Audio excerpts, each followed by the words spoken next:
नमस्कार दोस्तों। आज हम आपके लिए एक बेहद डरावनी और रहस्यमयी कहानी लेकर आ चुके हैं जो एक रवि नाम के ट्रक ड्राइवर और उसके कुछ दोस्तों के साथ घटी थी। दोस्तों, यह डरावनी घटना रात के सुनसान अंधेरे में घटी थी।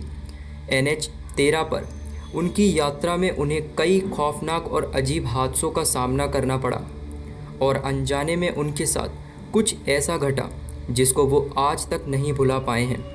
तो दोस्तों, आपका और समय ना गवाते हुए बढ़ते हैं आज की इस खौफनाक घटना की ओर। दोस्तों, आज की जो घटना है वो आज से करीब 25 साल पहले रवि और उसके दो दोस्त राजू और सतीश के साथ घटी थी। एक सुनसान रात में रवि और उसके दो दोस्त राजू और सतीश ने एक लंबे सफ़र की योजना बनाई। रवि, जो कि एक अनुभवी ट्रक ड्राइवर था जिसे माल की डिलीवरी के लिए एक दूर के शहर जाना था, उसके साथ राजू, जो कि ट्रक का सहायक था, और सतीश, जो कि एक नया ट्रक ड्राइवर था जिसने अभी अभी ट्रक चलाना शुरू किया था, साथ में सफ़र कर रहे थे। रवि ने कहा, चलो जल्दी करो, हमें रास्ते में कई घटनाएं लगेंगी। लेकिन उन्हें नहीं पता था कि आज का जो सफ़र वो तय कर रहे हैं वो आम सफ़र के बराबर नहीं था। दोस्तों, उस सफ़र के दौरान उनके साथ जो घटनाएं घटीं वो आज भी उन घटनाओं को नहीं भुला पाए। कुछ देर बाद ही वे लोग यात्रा पर निकल पड़े। उन्होंने रास्ते में हल्की फुल्की सी बातें करना शुरू कर दी थीं। सतीश बोलता है, क्या तुम लोगों को पता है कि इस रास्ते पर कई आत्माएं भटकती हैं? रवि हंसते हुए कहा, अरे ये सब बकवास की बातें हैं, ये सब सिर्फ कहानियों में होता है। लेकिन राजू ने गंभीरता से कहा, पर सच में यहाँ कभी कभी अजीब अजीब चीज़ें होती हैं। भूत प्रेत की बातें करते करते कब आधी रात हो गई, किसी को पता ही नहीं चला। कुछ देर बाद जैसे ही वे एक सुनसान मोड़ पर पहुँचे, उन्हें अचानक एक अजीब सी आवाज़ सुनाई दी कि तभी सड़क पर एक काली बिल्ली ने उनके ट्रक का रास्ता रोक दिया। रवि ने ट्रक को रोक दिया। राजू बोलता है, ये तो बुरा संकेत है, हमें आगे नहीं बढ़ना चाहिए। जिस पर रवि बोलता है, अरे ऐसा कोई बिल्ली रास्ता काट जाए तो ऐसा कुछ नहीं होता, ये सब फिल्मी बातें हैं, आगे चलते हैं, कुछ नहीं होगा। दोस्तों, रवि ने जैसे ही ट्रक को आगे बढ़ाने की कोशिश की कि तभी अचानक से एक औरत ट्रक के सामने आ गई जिसने सफ़ेद रंग की साड़ी पहनी हुई थी। आंखें लाल चमक रही थीं। औरत ने अपनी धीमी सी आवाज़ में कहा, यहाँ से चले जाओ वरना कोई जिंदा नहीं बचेगा। इतना बोलकर वो औरत एकदम से गायब हो गई।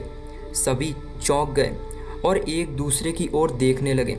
रवि ने एकदम से ट्रक वहाँ से निकाला और तेजी गति से आगे की ओर बढ़ाने लगा। कुछ देर बाद ही सड़क के किनारे रवि को एक पुरानी हवेली नज़र आई। रात के करीब 2 बज चुके थे। रवि ने सोचा, कुछ देर हवेली में रुक जाना ठीक होगा और फिर सुबह वापस अपनी यात्रा पर निकल पड़ेंगे। रवि ने हवेली के सामने ट्रक रोक दिया। तीनों ट्रक से उतरकर आसपास का माहौल देखने लगे।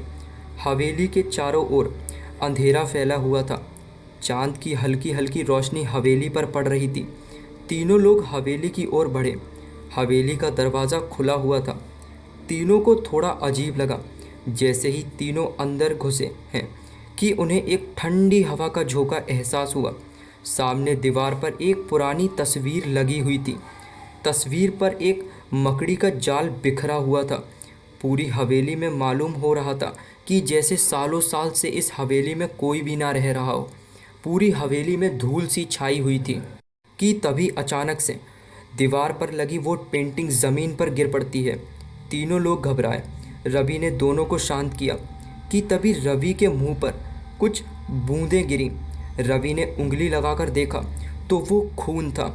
जैसे ही तीनों ने ऊपर की तरफ देखा तो तीनों ने एकदम से चीख मारी और तीनों अंधाधुंध हवेली की से बाहर भागने की कोशिश कर रहे थे। तीनों हवेली के बाहर पहुंचे। दोस्तों, जैसे ही उन लोगों ने ऊपर देखा था तो वहाँ पर एक लड़की का कटा हुआ सर लटक रहा था, जिसे देखकर वो एकदम से चौंक कर हवेली के ही बाहर आ गए। हवेली से बाहर निकलते ही उन्होंने देखा कि एक आदमी उनके ट्रक के सामने खड़ा था। उस आदमी ने अपनी डरावनी आवाज़ में कहा, तुम यहाँ क्या करने आए हो? इतना बोलकर वह आदमी गायब हो गया। तीनों दोस्त फिर से ट्रक में बैठे और रवि वापस ट्रक को तेजी से सड़क पर दौड़ाने लगा। कुछ देर बाद रवि को सड़क के किनारे एक लड़की खड़ी हुई दिखी जो कि बहुत सुंदर दिखाई पड़ रही थी। उस लड़की के ट्रक को रोकने का इशारा किया, लेकिन तभी सतीश बोला, ट्रक मत रोकना, मुझे लग रहा है ये लड़की नहीं, ये कोई छलावा है। लेकिन रवि ने उस लड़की के पास जाकर ट्रक रोक दिया। रवि बोलता है, आप इतनी रात को यहाँ क्या कर रही हो? इस पर वो लड़की ज़ोर से चीखी और जंगल की तरफ भाग गई। रवि ने घबराकर अपने ट्रक वहाँ से निकाला। कुछ किलोमीटर बाद ही एक पुराना पुल के पास पहुँचे। पुल के बीच में खड़े होकर उन्होंने देखा कि पुल के नीचे से एक नदी बह रही थी। अचानक उन्हें नदी से किसी की चीखने की आवाज़ें सुनाई देने लगीं। हम मर चुके हैं, हमें बचा लो। सभी लोग ये आवाज़ सुनकर एकदम से चौंक गए। पुल पर एक जलती हुई आकृति उनको नज़र आने लगी। वो आकृति लगातार उन लोगों पर चिल्लाए जा रही थी। दोस्तों, इस पर रवि घबराकर बोलता है, हमें यहाँ से निकल जाना चाहिए। और अब रवि ने ट्रक को एक सुनसान सड़क पर मोड़ दिया था। रात के करीब 2:30 बज चुके थे और रवि ट्रक को चलाए जा रहा था कि तभी अचानक ट्रक का इंजन बंद पड़ गया। करीब 2 मिनट बाद ही सड़क पर धुंध छाने लगी। उस धुंध में रवि को एक आकृति सी नज़र आई जो कि एक बूढ़े आदमी की थी। उस बूढ़े आदमी ने सफ़ेद कलर की धोती पहन रखी थी और उसके हाथ में एक डंडा था जो कि उस डंडे के सहारे वो रोड क्रॉस कर रहा था। करीब 2 मिनट बाद वो धुंध में एकदम से गायब हो गया और वो धुंध भी मिटने लगी। इसके बाद जैसे ही ट्रक चालू हुआ, रवि ने ज़ोर से ट्रक को वहाँ से निकाला। कुछ देर ट्रक चलाने के बाद उसने ट्रक को एक हाईवे पर मोड़ दिया। हाईवे पर कुछ देर ट्रक चलाने के बाद उसने ट्रक को एक ढाबे पर रोका।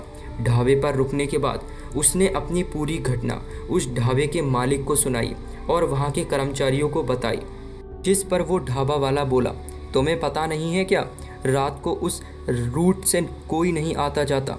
वहाँ एक भूतिया रास्ता है, जो भी कोई उस रास्ते पर निकलता है, कहा जाता है कि या तो वो ज़िंदा लौट कर नहीं आता या फिर वो हमेशा हमेशा के लिए उन रास्तों पर भटकता ही रह जाता है। तुम्हारी किस्मत अच्छी थी जो तुम ज़िंदा वापस आ गए। दोस्तों, ये कहानी आपको कैसी लगी आप लोग कमेंट सेक्शन में ज़रूर बताइएगा और ऐसी ही भूतिया कहानी के लिए आप लोग हमारे चैनल को भी सब्सक्राइब कर लीजिए। दोस्तों, अगर आप पर भी कोई भूतिया घटना है तो आप उसे हमारे चैनल पर लिखकर शेयर कर सकते हैं। दोस्तों, इंस्टाग्राम की लिंक आपको हमारे डिस्क्रिप्शन बॉक्स में मिल जाएगी। तो मिलते हैं आपसे एक और नई भूतिया घटना में, तब तक के लिए बाय।